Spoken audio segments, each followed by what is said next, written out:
Kung tayo ay matanda. Welcome back to Sharon. Kasama mo, kapatid. At kasama pa rin po natin si Shine, isang may bahay na paulit-ulit pong pinagtataksilan ng kanyang asawa sa loob ng 15 years of marriage. Mabalik tayo sa tanong kanina, Shine. Nung iniwang ka ni Gerald, nakahanap ka ng isang taong nagmahal sa'yo at ito'y tumagal ng more than a year, di ba? Okay. Pero hindi kayo nagkatuluyan. Bakit? Nag-decide ako na stop yung relationship namin. You decided to stop it. Pero mahal mo siya. Mahal ko siya. And it was going well. Everything was smooth. May mga plans and gusto ko siya kasi mahal niya yung mga kids ko to think na binata pa siya. So what happened? Bakit bigla ka nag-decide na ihinto yung relationship? First, yung mga kids ko, they really wanted na buo yung family namin. Saka nararamdaman ko na kahit kilala nila at gusto nila yung bago kong guy, nararamdaman ko na mas magiging okay pa rin sila kung yung daddy pa rin nila yung kasama ko. Okay, so ano ngayon ang nangyari at may ginawa ba si Gerald para magbago ang isip mo about your boyfriend? Nanuyo siya ng bonggang-bongga. Nang bonggang-bongga. Parang niligawan ka ulit. Nakita ko din naman yung sincerity niya. Asan yung girlfriend niya? Nasa Singapore. Iniwan na siya. Siguro. Hindi mo sure? Okay, para malaman natin, mga kapatid, tawagin po natin ang makasasagot niyan. Walang iba kundi si Gerald. Hi, Gerald. Please have a seat. Nice to meet you. Okay, kahit may tampo ko sa'yo, kahit di kita kilala. Okay. Pasensya ka na kasi babae din. Okay, itatanong ko muna sa'yo, Gerald. Sabi ni Shine kanina, mga in 15 years of marriage, 11 times kang nagkaroon ng girlfriend. Gusto ko lang malaman from, well, your point of view as a man, bakit ba nang bababae ang lalaki? Alam ko nasa barko ka. Pero, teka muna, nasaan yung mga babae kung nasa barko ka? Saan mo nami-meet? Sa ano lang? Pagka-import. Yung iba import. Pag nagpo-port, pag nag-stop kayo. Sa bawat port, may girlfriend ka? Well, hindi naman. Hindi naman. Every other lang. Okay. Kasi 11 times di ba? Bakit ka nagbalik ngayon kay Shine? Kasi talagang na-realize ko, napag-isipan ko talagang mahal ko siya. Kailan mo na-realize ito? Kasi para iwanan mo siya for another woman, na gano'ng katagal tumagal yun? 6 months na. 6 months, okay. Matagal din, 6 months din. Kung tutuusin. Kasi mukhang seryoso dahil iniwan mong pamilya mo, di ba? Ano nagpa-realize sa'yo? I really wanna know, ano yung moment na nagpa-realize sa'yo si Shine talaga at yung pamilya mo? Mga bata rin kasi nakakausap ko sila. Nakakausap mo yung mga bata? Nararamdaman ko sa kanila na bakit pa kailan malalaki na kami, saka ka nagkaganyan. Sine-explain ko naman sa kanila, pero talagang talagang mas mahal ko talaga yung asawa ko. Dahil one time then, I know nagka-boyfriend siya. I texted the boyfriend of her.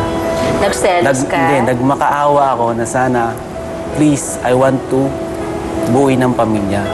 Pinagsisisihan ko ng lahat ng mga ginawa ko. Anong sinagot niya sa'yo? Hindi naman nag-reply yung boy. So, tinext mo yung boyfriend niya. Feeling ko nagselos na rin. Okay, eto ngayon, Gerald. Paano ka naman nakakasigurado this time na hindi ka na uulit, na hindi mo na siya sasaktan ulit? Kasi yung mga bata na lang ang tsaka nakikita ko naman talagang mahal namin ng isa't isa. Kaso talagang may mga, sa isang buhay na pagsasama, meron talagang mga pagsubok.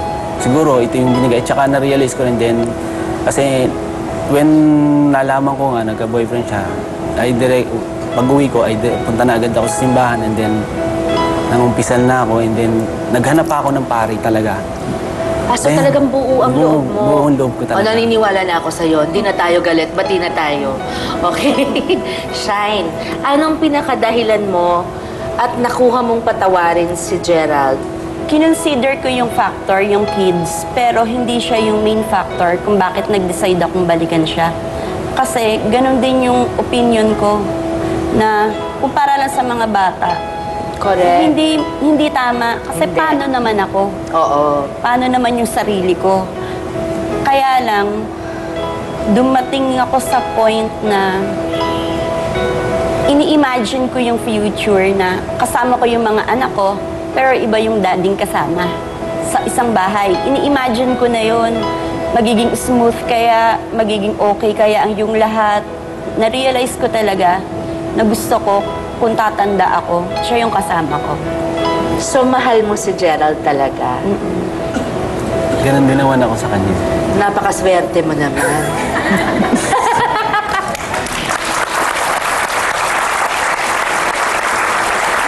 So, alam mo, dito naman ako natutuwa. Pag nagbalikan talaga yung tunay na nagmamahalan. Well, I guess he learned his lesson na, Shine, ano? What do you think? I think naparealize ko naman sa kanya yung worth ko. Naman! You are so worth it! Di ba naman? Dapat ganyan talaga lahat ng babae. We are so worthy of a man's love. Hindi natin utang na loob na mahalin tayo. Dahil kung magmahal tayo ay buong-buo rin. In the same way na hindi rin naman utang na loob ng lalaki na mahalin tayo. Kundi dapat talaga, kung mamahalin tayo, tayo lang. Yung bang hindi mo nga siya ipagpapalit, pero wag mo naman dagdagan. Kasi minsan di ka nga iiwan, pero may kapitbahay. Oo. Maraming salamat sa'yo, Shine. Thank you very much. Also, thank you, Gerald. Thank you. Ayan.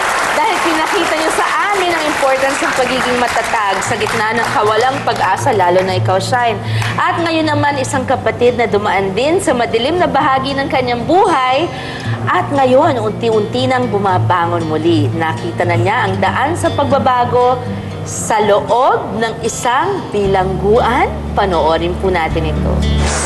Dati po, nag-aaral po ko sa Baguio ng high school ng father ko sa Baguio Colleges Foundation. Kaya nang isang araw po, yung bayaran po ng eskwelahan, nung namasyal pa ko sa Bornang Park, inold up po ako ng gang ng SEC, Sige-Sige Komando.